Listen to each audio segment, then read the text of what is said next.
The original land grant gave West Virginia a gift, a chance to build a better life to the people of this state.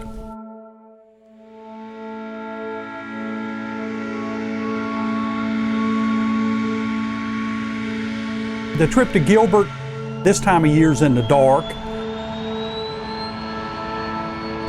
but it goes pretty quickly because frankly we're all really excited about going down there.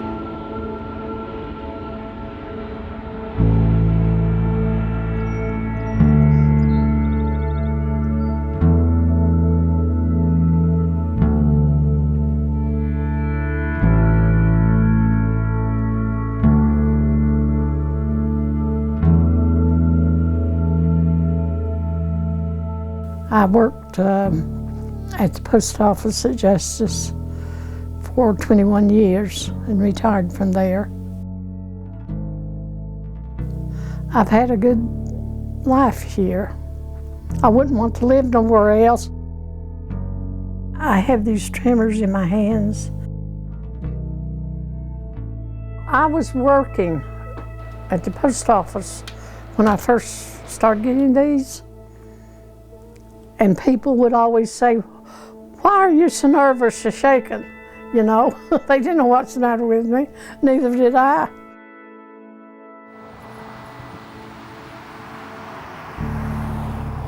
I got to high school in 55, finished in 55, went to coal mine in 56.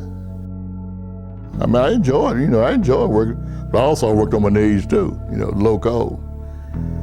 All my coal mining has been in low coal. What they would say, to save your back, get on your knees. But my back's good, but my knees is bad. Gilbert is a coal mining and timber community. It's a small place.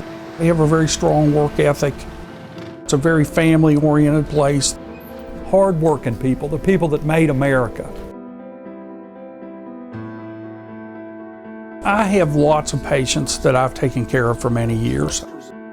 You build a relationship with them, you know something more about them than what their disease was.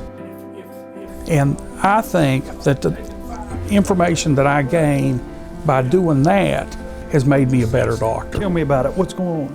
And I didn't know that when I finished medical school. That came with the gray hair and the paunch and the bald spot. Squeeze my hand tight. Okay.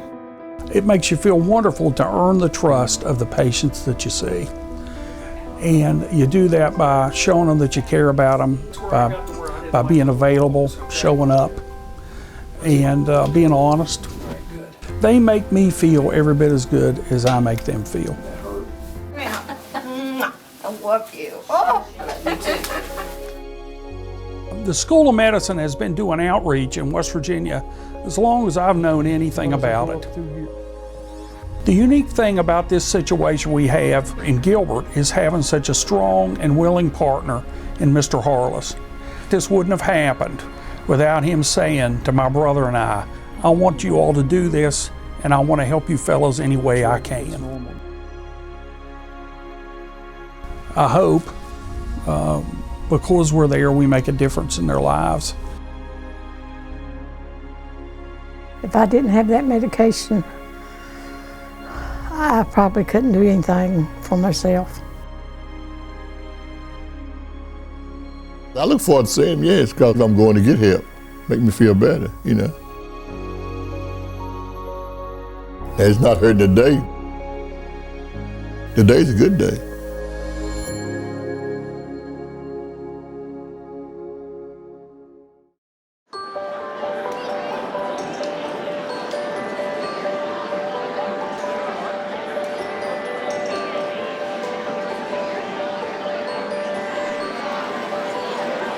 Anytime you see kids get excited about learning, it gets you excited. It doesn't matter what the age group is, it doesn't matter what the topic is. If they get excited, I'm going to get excited. Learning should be fun. It shouldn't have to be something that they dread doing. I like how they move because you can make them do anything. You can make them do a donut. I'm really techie. I love technology and I love to build. I build Legos with my brother all the time, every day. What about you guys? How can you go about doing that? We could have the light sensor. The light sensor could follow. That's right. Lego robotics is a great way to get young people jazzed about science and engineering when they get to see something neat.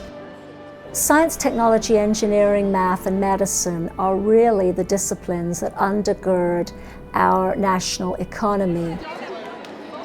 There is a need out there. There was a big need in Kanawha County to have a program like this. It's about working with the youth so that they can grow and learn and try new things. Creating an environment where there's a sense of belonging. Their future jobs are going to be in STEM areas, or at least the future paying jobs. Probably half of those jobs that they'll be performing haven't even been invented yet. By offering these opportunities, they're not afraid of math and of the science and chemistry and physics. Hopefully the initiative is for them to start going into more STEM-related careers.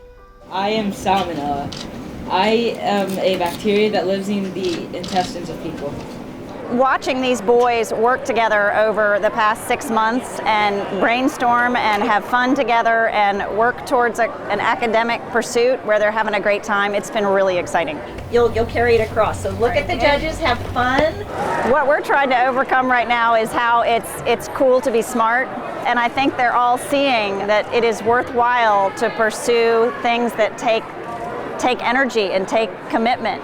It's always good to have him talking about gracious professionalism, too. When you think about land-grant mission in a 21st century university, you're talking about economic opportunity. And so these youth that we engage in our 4-H and scouting initiatives are the perfect pipeline for STEM for the state of West Virginia and the nation. Worked that time. Told you it works. Well, we've learned how to be a team, how to work with each other. Some bricks. Yeah. I think we've also learned that sometimes the simplest way isn't the best way. Sometimes you need to be a little bit creative. Yeah. 1, 2, 3, pandas!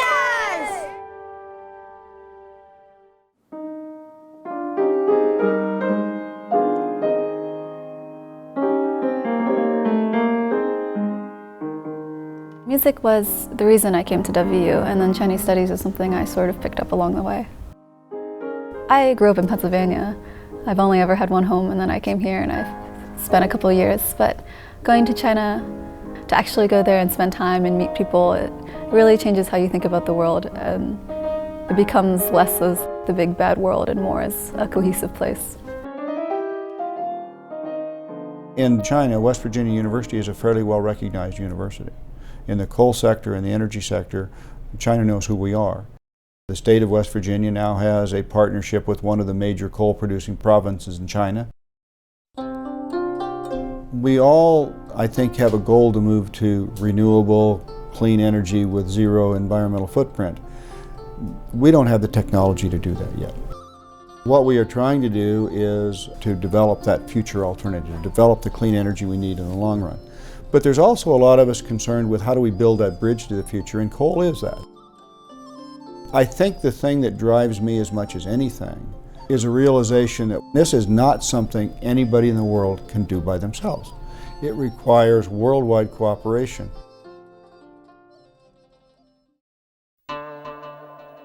The journey started as soon as we got off the plane.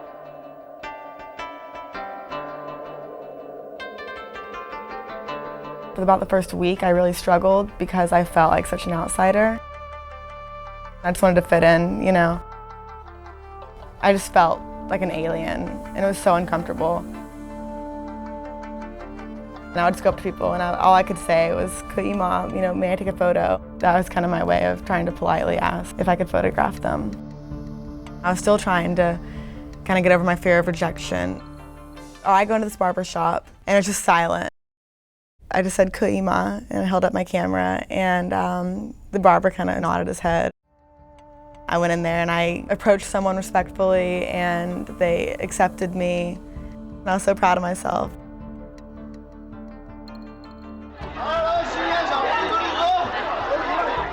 I'd always perceived China to just be communist, cold, hardworking, tunnel vision.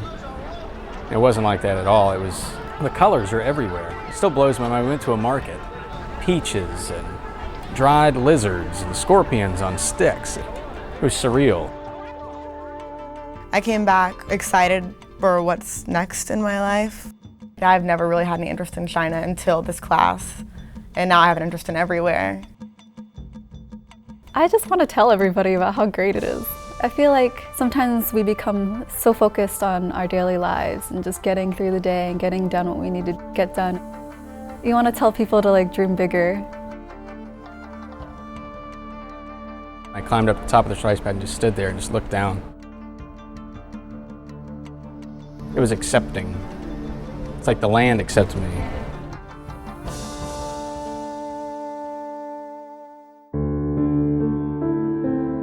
The original land grant gave West Virginia a gift. This university is for the people of West Virginia.